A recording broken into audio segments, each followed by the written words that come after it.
उर्वा ने माहम के घर वालों के करीब ही एक घर किराए पर ले लिया। माहम के वालिदैन ने ज़रूरत का हर सामान बेटी को दिया, जिससे उसने ये छोटा सा घर आरास्ता कर लिया। अब दोनों सुबह इकट्ठे ऑफिस जाते और वापस भी इकट्ठे ही आते। वीकेंड पर उन्होंने अपने करीबी दोस्तों के साथ एक रेस्टोरेंट में शादी की खुशी में दावत रखी।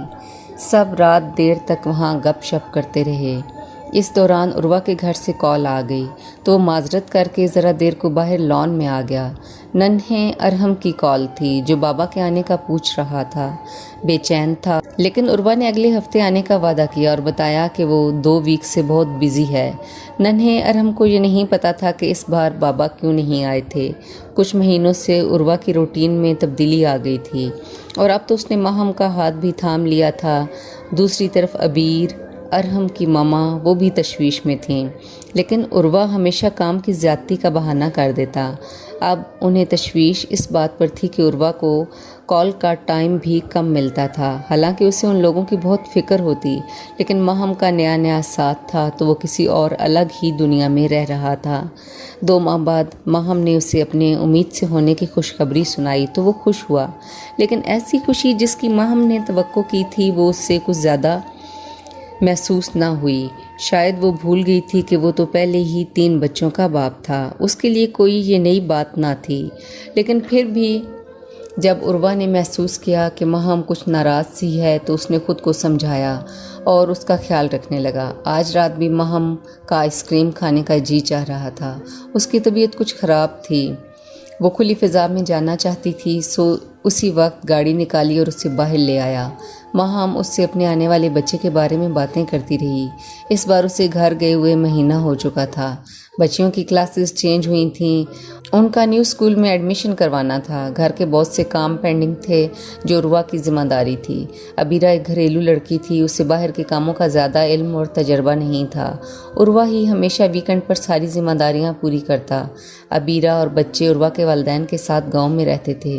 काफ़ी टाइम से अब्बा जी उर्वा से मुतालबा कर रहे थे, बीवी बच्चों को साथ ले जाओ, शहर में स्कूल अच्छे होते हैं, हमारे पास तो आमिर भी है। आमिर उर्वा का छोटा भाई था। एक ही सहन में दोनों भाइयों के बीवी बच्चे रहते थे।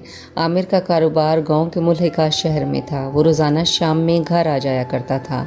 दूसरी तरफ माहम की तबीयत ख़राब थी। उसे हॉस्पिटल लेकर गया और वापसी पर उसे अम्मी की तरफ जाने को कहा। माहम हैरान को निगाहों से देखने लगी। उसने प्यार से उसका हाथ थामा और समझाना चाहा। माहम देखो, काफ़ी काम है गांव में, 2 दिन की बात है, मैं आ जाऊंगा। तुम आंटी की तरफ रुको, रेस्ट भी कर लोगी। माहम के परेशान होने पर उर्वा ने कहा, माहम देखो, ये तो पहले से तय था कि मुझे दोनों घरों को वक्त देना होगा। अब मैं 2 कश्तियों का सवार हूँ और हकीकत तो ये थी कि वो बच्चों को बहुत मिस कर रहा था। उसका जी चाह रहा था उड़कर उनके पास पहुँच जाए। माहम बोझल तबीयत और बोझल दिल के साथ गाड़ी से उतर गई। अहमद भाई ने गेट खोला तो इस टाइम उसे देखकर कुछ परेशान हो गए। उसने उर्वा को अंदर आने को कहा, लेकिन उसने कुछ जल्दी जाने का कहकर इजाज़त तलब कर ली। वो पहले ही काफ़ी लेट हो चुका था। माहम से शादी से पहले तो वो हमेशा वीकेंड पर एक रोज़ पहले दोपहर में निकल जाता था, लेकिन आज उसकी ख़राब तबीयत के बायस काफ़ी देर हो चुकी थी। उसे माहम की अम्मी को उर्वा का इस तरह ख़राब तबीयत के साथ माहम को छोड़कर जाना कुछ अच्छा ना लगा, लेकिन बाबा ने समझाया, देखो ये माहम की अपनी ख्वाहिश थी, ऐसा तो होना ही था। उसके उन बच्चों की तरफ भी कुछ फ़राइज़ बनते हैं, हकीकत से मुंह नहीं मोड़ा जा सकता। दूसरी तरफ वो भी थोड़ा सा खाना अम्मी के साथ ज़बरदस्ती कहने पर खाने के बाद बेड पर नीम दराज हो गई और सोचने लगी वो खुदगर्ज क्यों हो रही थी, उसे बुरा क्यों लग रहा था, जबकि वो पहले से जानती थी। लेकिन उसने कुछ ज़्यादा सोचा ना था कि बटी हुई और शायद बची हुई मोहब्बत इसके हिस्से में आएगी। फिर करवटें बदलते बदलते उसे नींद आने लगी। सुबह देर तक सोई रही। उसे उर्वा के बगैर कुछ अच्छा नहीं लगता था। बहुत मोहब्बत करने लगी थी वो। अगले रोज़ कई बार उसने उर्वा को कॉल करना चाही, लेकिन हाथ थम से जाते। सारा दिन इंतज़ार करती रही कि शायद वो कॉल करके उसकी खैरियत मालूम कर ले, लेकिन अगली रात 11 बजे के करीब उसने मुख्तसर सी कॉल की और रस्मी खैरियत पूछी। उसे तो वहाँ जाकर शायद याद भी नहीं था कि वो उसे बीमार छोड़कर गया था। हफ्ते का एक दिन ऐसे गुजर गया। दूसरे रोज़ उम्मीद थी कि रात तक वापस आ जाएगा, लेकिन शाम में उसने मज़ीद 2 दिन रुकने का बता दिया। گاؤں ابا جی کی طبیعت ٹھیک نہیں تھی، وہ آنا چاہتا تھا لیکن آ نہیں پایا تھا۔ رات میں وہ ماما کو لے کر اپنے گھر آ گئی تاکہ اکیلی نہ ہو۔ صبح ماما نے اس کے لیے ناشتہ بنایا اور جگایا۔ وہ گم سم تھی لیکن کوشش کر رہی تھی کہ ماما اس کی پریشانی کو بھانپ نہ لیں۔ اس نے ماما سے کہا، راشدہ آ جائے گی، آپ اس سے ساری صفائی کروا دینا، میں دوپہر میں واپس آ جاؤں گی۔ ماما نے اس سے فکر نہ کرنے کو کہا۔ خیر یہ 2 دن بھی گزر ہی گئے اور تیسرے دن وہ صبح گاؤں سے نکلا اور سیدھا آفس پہنچا۔ وہ بھی اپنا کام چھوڑ کر اپنی بے چین نگاہوں کو تسلی دینے کے لیے اس کے آفس کی طرف بڑھنے لگی۔ پھر دونوں نے اکٹھے چائے پی، لیکن جو شدت ماہم 5 دن بعد ملنے کی اس میں ڈھونڈ رہی تھی وہ اس کی نگاہوں میں نظر نہ آئی۔ خیر یہ وقت گزر ہی گیا اور آج اس نے ایک بیٹی کو جنم دیا۔ اتفاق ایسا تھا کہ اس بار بھی وہ شہر سے باہر تھا۔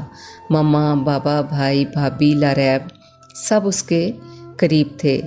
نہیں تھا تو عروہ نہیں تھا، اس کا بیٹا بیمار تھا اور ہاسپٹل میں تھا۔ وہ سن کر بھی فوراً نہ نکل سکا۔ خاندان میں چیمے گوئیاں ہونے لگیں۔ ارے کیا پایا ماہم نے ایک شادی شدہ شخص سے شادی کر کے؟ لیکن ماہم دل کے ہاتھوں مجبور تھی۔ جب آیا تو ننھی پری عروج کے لیے گفٹس تھامے ہوئے تھا۔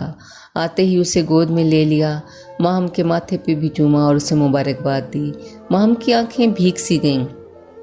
وہ سوچ رہی تھی کہ آخر کس کس قدم پر میں اکیلی رہوں گی۔ اب عروج ماشاءاللہ 6 ماہ کی ہو گئی تھی کہ ایک روز عروہ کی راولپنڈی شہر میں ٹرانسفر کا لیٹر آ گیا۔ ماہم یہ سن کر بے حد پریشان ہو گئی۔ ماہم نے اپنی ٹرانسفر کا سوچا لیکن یہ سوچ کر چپ ہو گئی کہ 2 کشتیوں کے مسافر نے اگر اس شہر میں اسے اکیلا چھوڑا تو وہ لاوارث ہو جائے گی۔ یہاں ماما بابا تو قریب تھے، وہاں وہ اکیلی ہو جاتی اور عروہ نے اسے مجبور کیا بھی نہیں ساتھ چلنے پر۔ آج عروہ کو روانہ ہونا تھا، چاہ کر بھی ماہم کا ضبط ٹوٹ گیا اور آنسو رخساروں پر بہنے لگے۔ عروہ نے اسے تسلی دی کہ فکر نہ کرو، ہر ویکنڈ آؤں گا۔ ایسا کیسے ہو سکتا ہے کہ نہ آؤں، تم دونوں کی یاد مجھے بہت ستائے گی۔ اس کی باتوں پر یقین کرنے کے علاوہ ماہم کے پاس کوئی چارہ نہیں تھا۔